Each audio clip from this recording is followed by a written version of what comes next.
ahorita. ¿Dónde están o van a estar presentes? Pues no nos han hablado a ninguna junta, fíjese.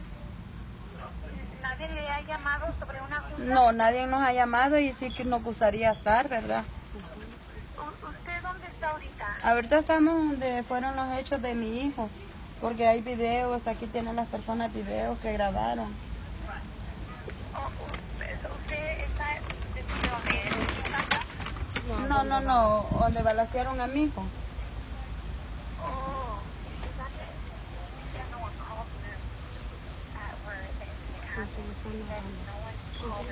¿Es la trabajadora social?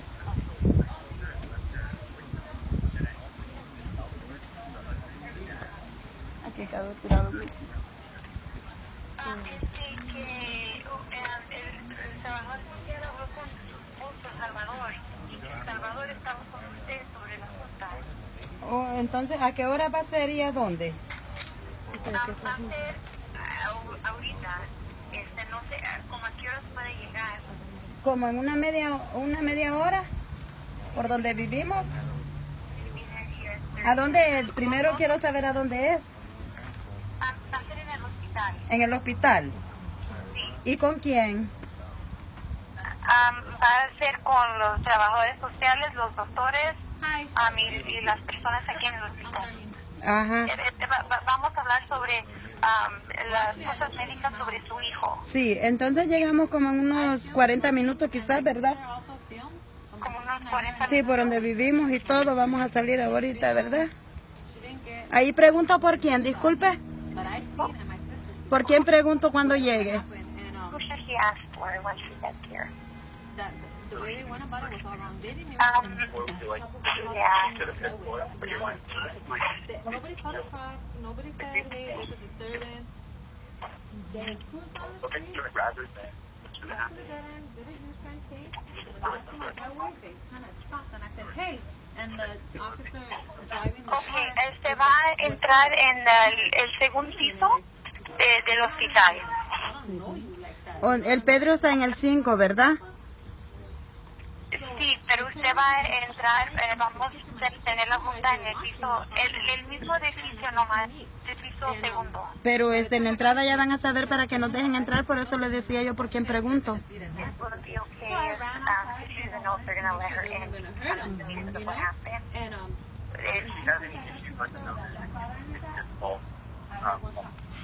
Si tienen problemas, pueden llamar al trabajador social, Jason. ¿Su nombre, por favor? Jason. ¿Perdón? Jason. Bueno, gracias. Ya vamos a llegar en 40 minutos, oiga. El número de teléfono es el que me aparece aquí. 323-409-1000. No, déjame darle otro teléfono. Por favor. 323 409 Sí.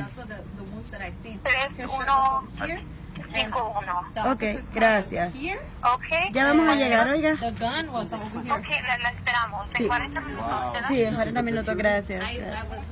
Bye.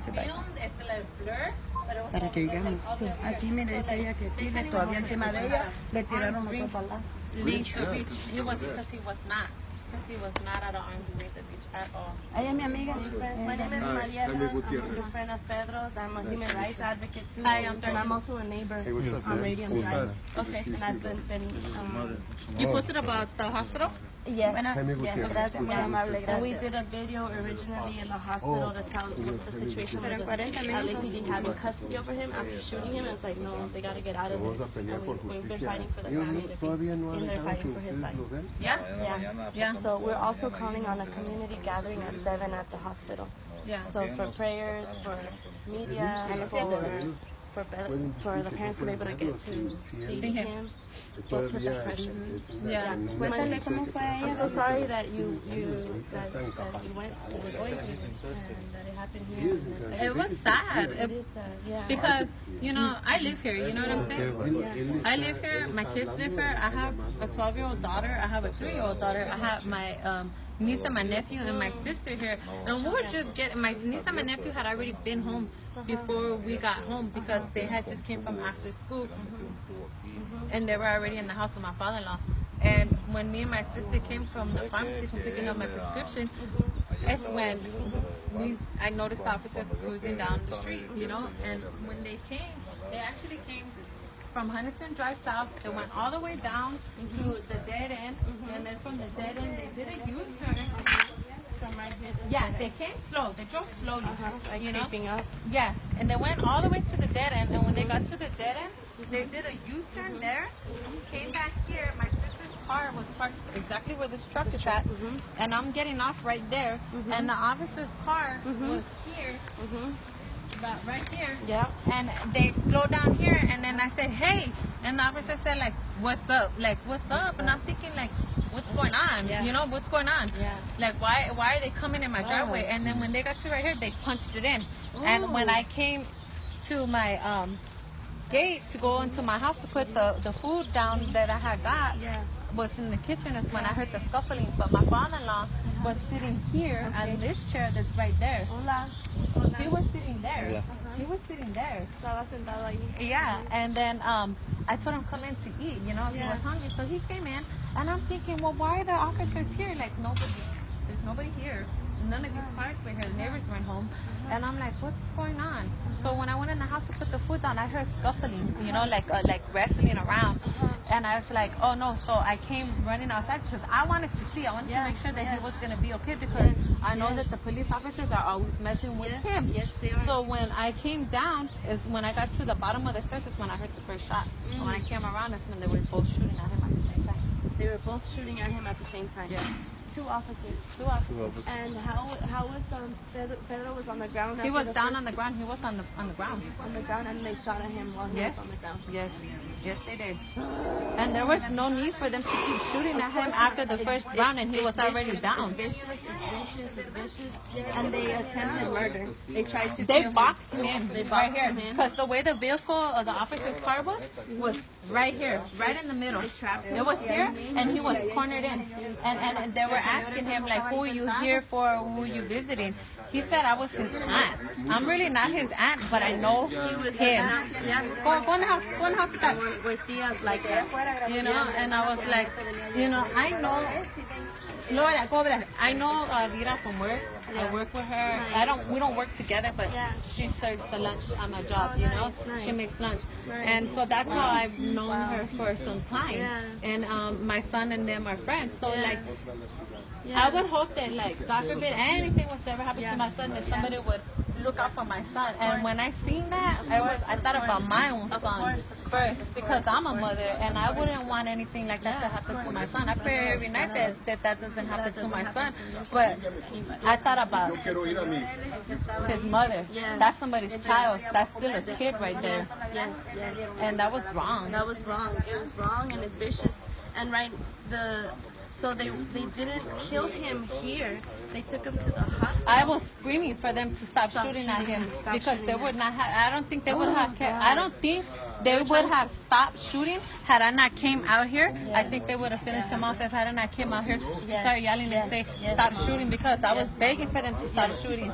And then I asked them, please don't move, don't move. Just lay there. Just lay there, because they can't do anything once you're down. You're not moving. You're not resisting. You're on the ground. What else could they do? You made sure they didn't touch him after that when you were there? Yes, they did. They put their hands on the back of his neck and put and got his arms and cuffed him behind his back. After they shot him? After they shot him, yes, they did. And I was screaming for the ambulance. The police officers, about maybe like 20 of them, got here before the paramedics got here, and it took about 15 minutes before the paramedic got here, because the paramedic was down the street on South Huntington Drive and Topaz before they can even come here with the stretcher and the gurney. And I was because yelling. They were blocking it off? Yes, they were it was blocked off. off. It was blocked off there, and then they were like, we have to let the medics through in order for them to come in. They have to give the permission for the paramedics to come in. The paramedics can't come in unless it's clear, and it was blocked. However long it took them to get here, the fire department is less than 4 blocks down the street, so it shouldn't have took them that long. Yes, you stopped him from getting murdered, and he survived that, and I acknowledge that. We acknowledge that you did that you helped stop him, and with all the grace of everybody, he's protected and he's supposed to live, and we understand that. Now they've been blocking him off, like you said, since the moment they targeted him since the moment they came in and blocked him, and since they were shooting him, and because you came out, that we were able to stop, and you're part of a big community that's protecting and defending him. Now, I've been there at the hospital since yesterday, and they've been still trying to kill Pedro. They didn't kill him here, and they're still trying to kill him while we're trying to keep him alive. It's been, LAPD has custody over his body over there, and that's completely wrong again. Wrong here, wrong there, and we're trying to stop them. We've been demanding that the family can be with their child and help their child live. I was telling him that he was going to be okay, and while he was laying there, I'm so happy you were there. While he was laying there, I could see that he was in pain because he was saying he was in pain. And I was saying, talking to him, and I was like, you're going to be okay, you're going to be okay, like, don't move. And I was making sure that he was going to be okay, but they kept trying to push me back. And the further they kept trying to push me back, I was like, no, I'm not going to leave. I have the right to stand right here. This is my yard. I live here. I pay my rent here, and I'm not going to move. I said, now, if you guys do what you're going to do, but I'm not going to leave. I'm not going to leave. I'm going to be here. Yes, of course. You defended his life, rightfully so, like a mother.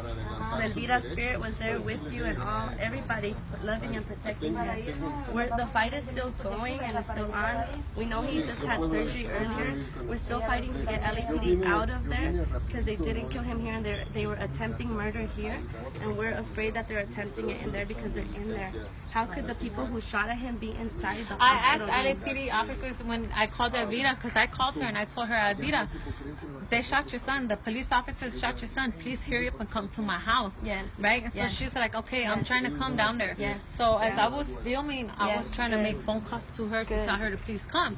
So when she got here, they had already had Huntington Drive and Topaz, as my turquoise blocked off.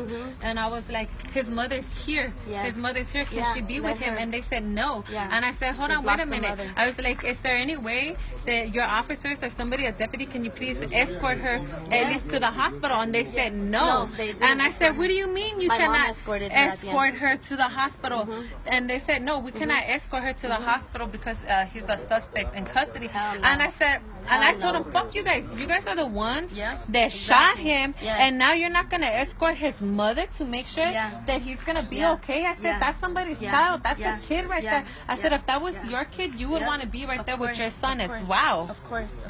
Thank you. They were wrong. They are wrong. They were wrong, and they're still wrong, and we're going to fight to win, to keep him alive. And thank you for sharing. Since this is being recorded too, we want to invite community to come at 6:30 to gather at the hospital. We are demanding that the family can be with their son Pedro, who was shot here, and his murder was prevented by community here, and the LAPD is still trying to murder him every step of the way, and we're tracking and following, and we're wanting to make sure that Pedro lives. We need community to gather, people who practice health and can be health advocates for him, people who practice law and can be legal advocates for him, and everybody who believes in community, people power.